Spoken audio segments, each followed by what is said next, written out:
Hi guys, welcome back to my channel. My name is Jaden and I'm going to be telling you about the books I read in March.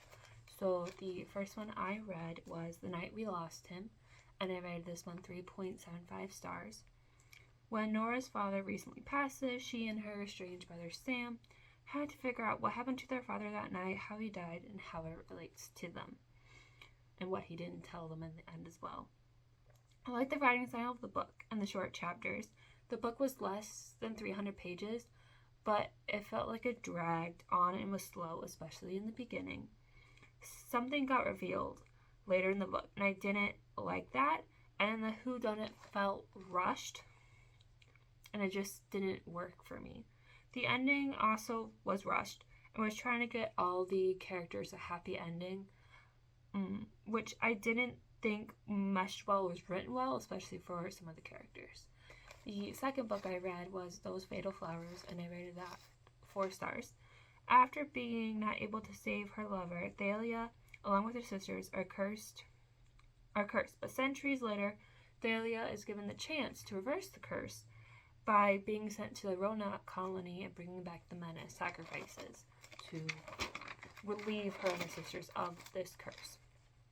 I really enjoyed the mix of Greek mythology and real history, the Roanoke colony, in this book. I thought it worked really well. I liked Thalia's relationship, especially with Cora, and how that evolved throughout the book, especially since they were living in Puritan times and with the Roanoke colony, and how some of that was really taboo back then, so I really liked that. And at first, I didn't like the alternating chapters between now and then that happened in the book, but it grew in me as the now and then chapters helped me figure out some things that would have been missed if they weren't as alternating and it would just been the then and the now. These helped me, okay, this relates to this and this relates to that. The third book I read was Daydream, and I rated this one 3.75 stars. So it's the third book in the Icebreaker series, and it deals with Henry, who's captain of the hockey team now, and Haley, who decides to help Henry academically when he's failing some of his classes. I liked how I could relate to Haley with her being the oldest daughter and having people-pleasing tendencies, and then how I could also relate to Henry when he's overwhelmed and he just needs to isolate, because I tend to do that when I am overwhelmed or overstimulated. I'm like, I need to be alone so I can recharge and not almost yell at somebody for something they didn't do. I'm just overstimulated. I felt like there were too many side characters to keep track of because it's characters from both Icebreaker and Wildfire, and they're all mixed in, and it just felt like there were so many characters to keep track of.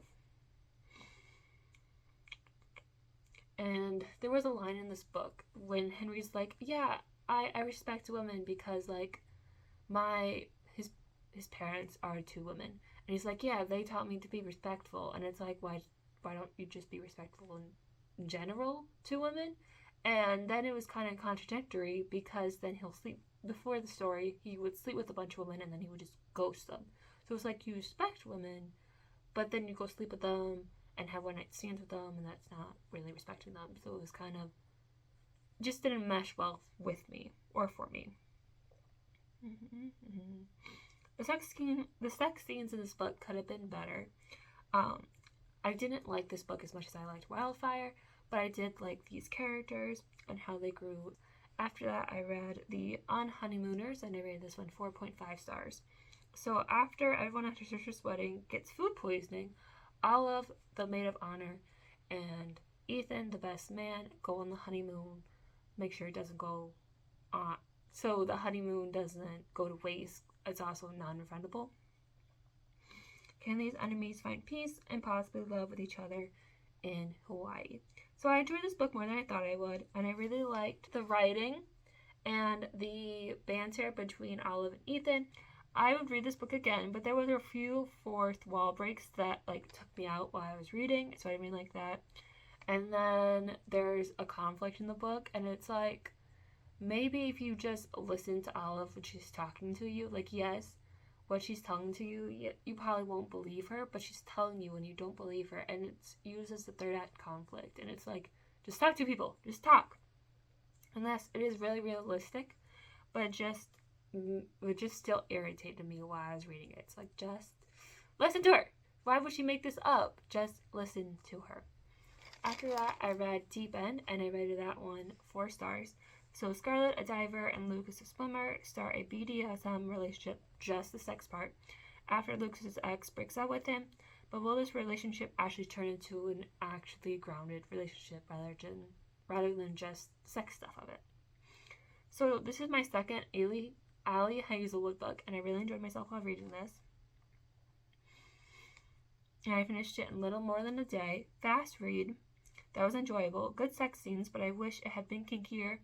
And I wish they both had switched. So instead of him doing stuff to her, I wish, like, controlling wise, that kind of power play, I wish that she had power played him as well. So they both got that kind of power play. Because that's what this book seems to me like, power play. Oh, they both, like, switch back and forth. No, just him more controlling, not controlling, but him being more dominant than she is. Which I was very disappointed, because I thought, oh, they're going to be both dominant to, no, it's just he's more dominant to her. I thought the breakup between Penelope and Lucas gave me whiplash in this book, because a few pages beforehand, Penelope is Lucas' ex. They're talking about, oh, we're going to be together forever, he's my boyfriend. And then, like, 5 pages later, she's like, we broke up, when she's talking to Scarlett. It's like, where did that come from? You just said you guys going to, like, be together forever, that he's your boyfriend, and then you just broke up off screen. So it just felt like total whiplash to me. I'm like, when did this happen? I also had to look up terms while I was reading this, whether about stuff they were talking about BDSM related, or swimming techniques, and I shouldn't have to look up that kind of stuff while I'm reading. I should just be able to read and not have to look up what certain terms mean. Overall, I really, really like this book. There is, like, tiny breakup in the last few pages, and it's like, okay, hurry up, get back together. It's the last 20 pages, so it just kind of felt redundant. It's like, okay, I really hate the third act breakup, because it's like, okay, just get back together already, because we don't have this time to be messing around. Just hurry up and get together. After that, I read Bemused, and I rated this one 4 stars. So this is the story of the Muses from the Disney version of Hercules. So it's a very fun read for character origins I didn't know I needed on the Muses characters. They all had really good arcs, right, and made sense story-wise. I felt like there were like 4 different POVs in this story, and I felt like it was way too much for me. I did like Hades' perspective. That was my favorite, but the other, with all these POVs mixed together, it was just very hard to keep track of, in my opinion. I like the mother's relationship with Athena and why she did what she did. Plus, I liked Callie, who's one of the muses, sticking up for herself. At the end, I thought, based off the synopsis, I thought this book happened, like, after Hercules. Like, yes, it's about the muses, but it's like, okay, we told you about the story about Hercules, now let's tell you the story about us and what happened. But this book actually happens before Hercules, because we get a tease about that in the new book. Overall, it was a really good read, and it made me see the gods differently than we see in the Disney version of Hercules. After that, I read Wings of Starlight, and I rated this one 4 stars. So it's the story of Queen Clarion from the Tinkerbell movies, if you watch those like I did when I was younger, and her history with Malari, the Lord of Winter. From the beginning page, I just felt like I was sucked into the movies immediately and transported me to the world of Pixie Hollow. I felt like I was a kid again. I did like Clarion and her character throughout the book, and her history with Malari and how it leads to the movie The Secret of the Wings. Makes complete sense. Her ruling at the end, which is the plot of Secret of the Wings, didn't really make sense to me. I felt like it was just placed there because of the movie. It felt a little forced, and it didn't really work out. Like, it was just the plot device, so that way we knew how Secret of the Wings worked. I also thought Petra and Alvina were stupid at times, and I felt if they just listened to Clarion, some of the issues that happened in this book wouldn't happen, but then, there would be no book, but it's like, just listen to Clarion. She knows what she's doing.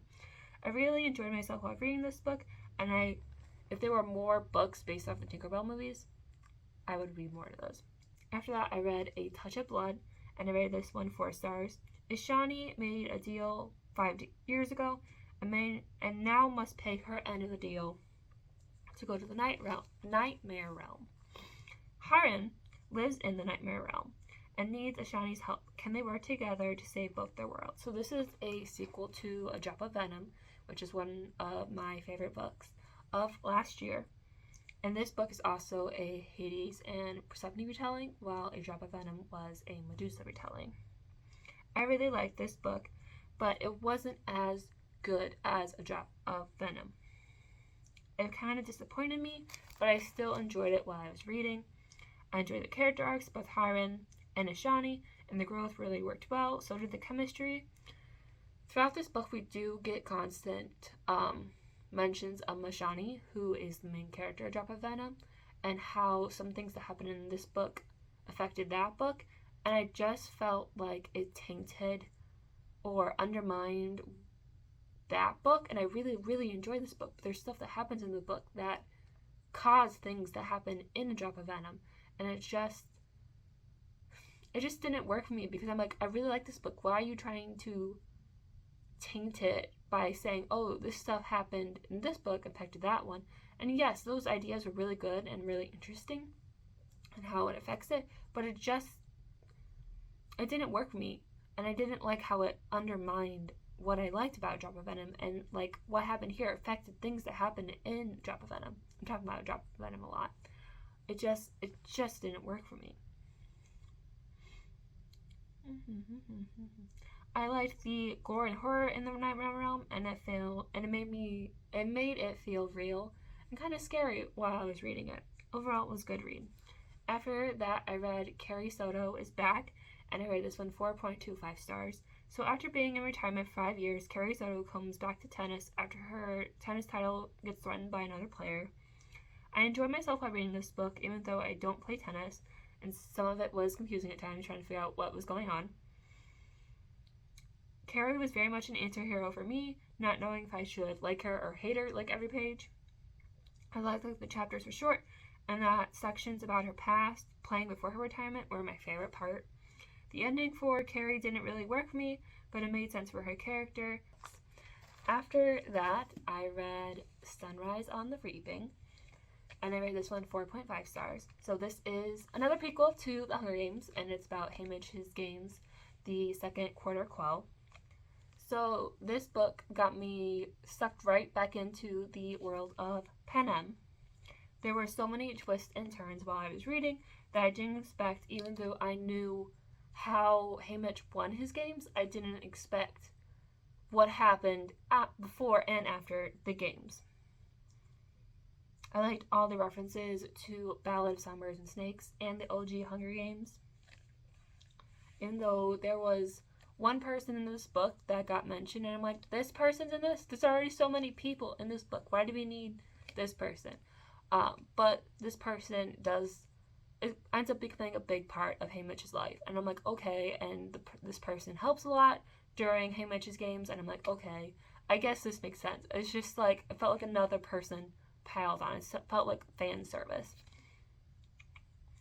I didn't realize while I was reading how much of a troublemaker Haymitch is during his games and beforehand. And I didn't really realize that because I hadn't read the OG books since middle school, and that was so long ago. I also found interesting how the Capitol used propaganda and twisted the reapings, and how they showed the games to the public compared to what we see from Haymitch's perspective of what was happening, and what the Capitol and the district see, how the Capitol perceives them or has them see the games in actuality.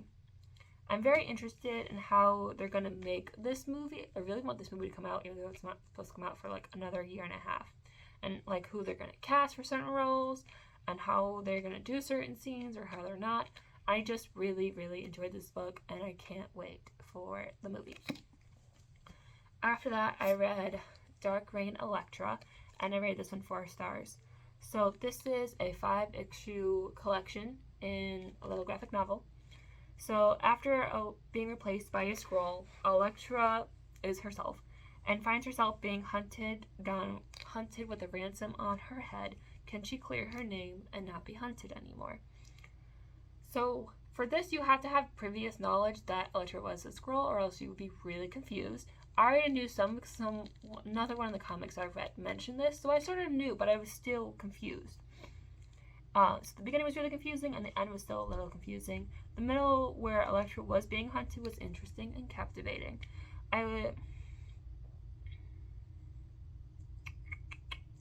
We also get a subplot with Norman Osborn in this book, working with the Skrulls and trying to figure out why Elektra was kidnapped. So that was very interesting and intermixed within. I could see myself reading more of this just to figure out what was going on and see where this goes.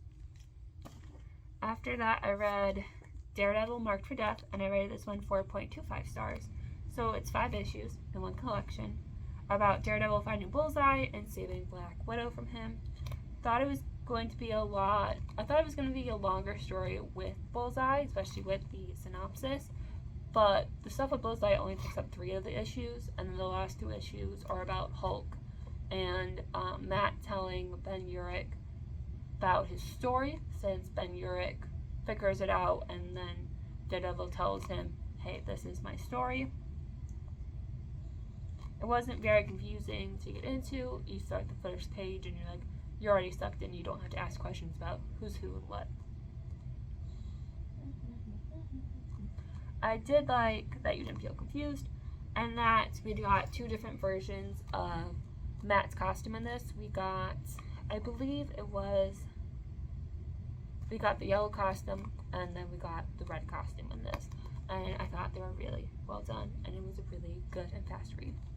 The 13th book I read was Mystique, issue 1, and I rated this one 3.5 stars. So Mystique tries to get information from Maverick while he's after Sabretooth, while Nick Fury gathers information about Mystique.